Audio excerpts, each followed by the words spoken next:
years down there. I don't totally agree 100% with the politics. I don't agree with Rick Perry on a lot of the things that the stance that he takes on the immigration. He kind of coddles to illegals. Mm-hmm. And like I said, 5 years there, I've seen people that would move from, and I hate to sound totally biased, but I've seen people move from California to Texas, and within a week's time or something, they were getting their public assistance. They were getting all the benefits they could. They were getting their electric bills paid. They were getting Medicaid for their kids and everything else. Yeah, see, now, me personally, me being in Minnesota, which is a very liberal state, and granted, I've been trying, I've called my my representatives and stuff like that, which, the majority are Democrat. So it's an uphill climb here. But, the only representative that I was able to actually get a hold of and actually talk to was actually my state representative from our district. And I was so surprised when he actually called me back, and me and him were on the phone for almost 45 minutes, and he had to let me go because he was already 3 minutes late to a committee meeting. So, it was nice to actually have, one of my representatives call me, but, like my senators, Al Franken and Amy Klobuchar, called them. I got a secretary and told him, gave him my name, number, have him call me back. Never got a call back. Neither from, now my U.S. representative in the House, Tim Waltz, who is also a Democrat, same thing. Got the secretary and nothing else. And I was just like, really? So yeah, that's how a lot of it works, though. And unfortunately, it's the same thing with me here in New York State.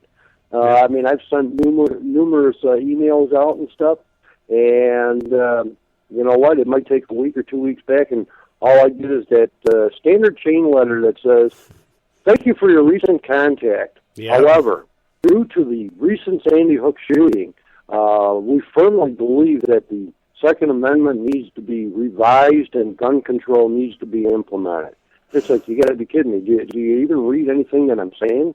This is just a standard chain letter, and I've seen the same thing come right out of the White House. Well, in just that letter right there, that what you said, that the Second Amendment needs to be revised or changed. Like, no. I mean, the Constitution, at least the Bill of Rights, the first 10, there is absolutely nothing wrong with them. Doesn't need to be changed. To me, it speaks clearly. It's simple. Anyone can understand it unless you're in politics. Then you can't understand it. But at least for we the people, we understand it. And right. Now I know that's another thing that we were going to talk about with Kevin was that constitutional rights. The Constitution says that the legislative branch and the executive branch, when they do pass laws or propose bills, that they do so, have them written that anyone in the country could read and understand. Right. And you have these 3,000-page bills with all the legal terminology that even a lawyer would have trouble reading. And really, what American citizen is going to read through 3,000 pages of a bill? Absolutely. I mean, it's like Obamacare. How does that get into gun control? Yeah.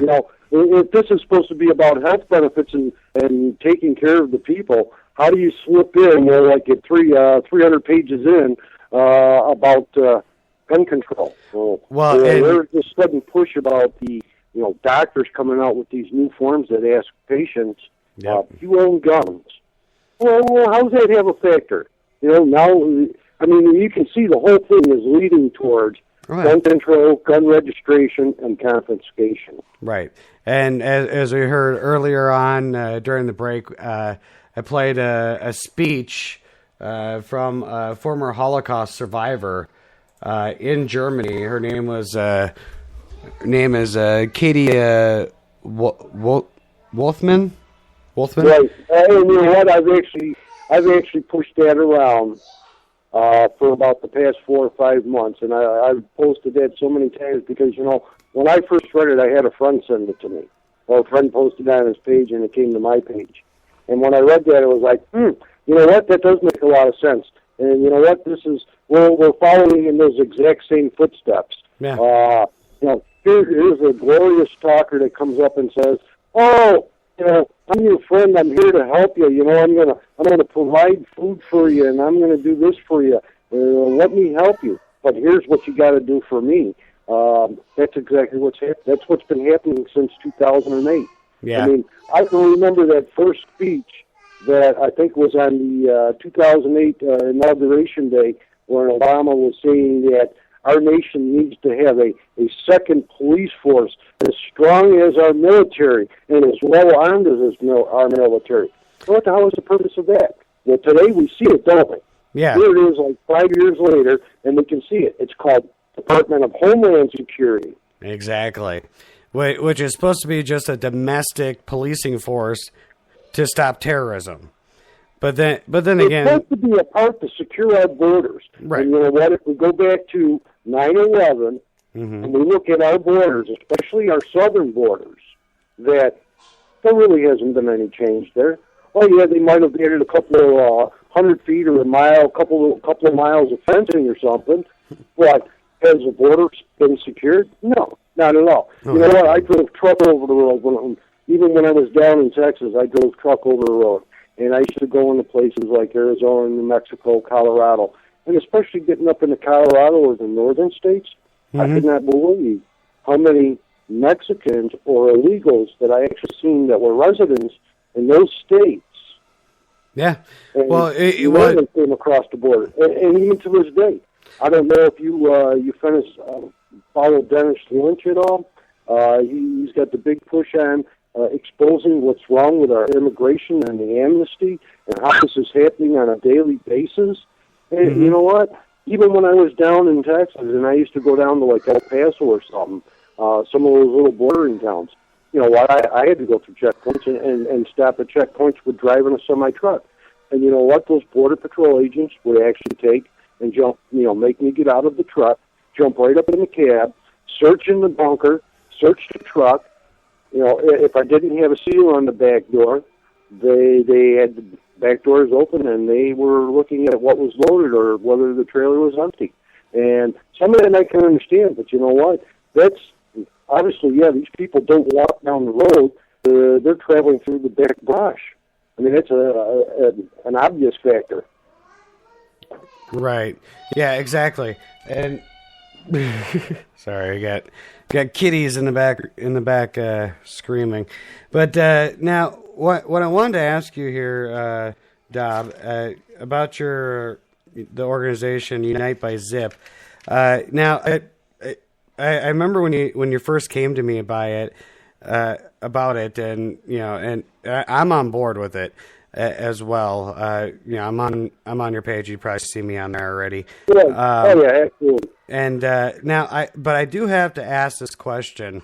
But are you afraid with people putting their zip codes in that with Facebook and Big Brother watching that the feds might be making a list of 01? You know what? You don't have to put anything in there. As soon as you jump online, I don't care if you're on a PC or if you're on a laptop or you're on your cell phone. As soon as you jump online and you log into Facebook or any other account that's similar to that, and whether you pull up any kind of a keyword that might be on a government list, they can already pin what your location is by your URL list, right? Your IP address.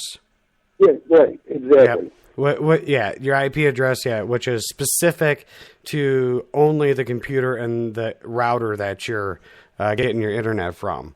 And, right. So even if I'm on a cell phone and I'm sitting in my car in a park, you know what? My location would be pulled up off that cell phone, right? Yeah, exactly. You bring a valid point. Okay. This is one of the things when I first put together the idea.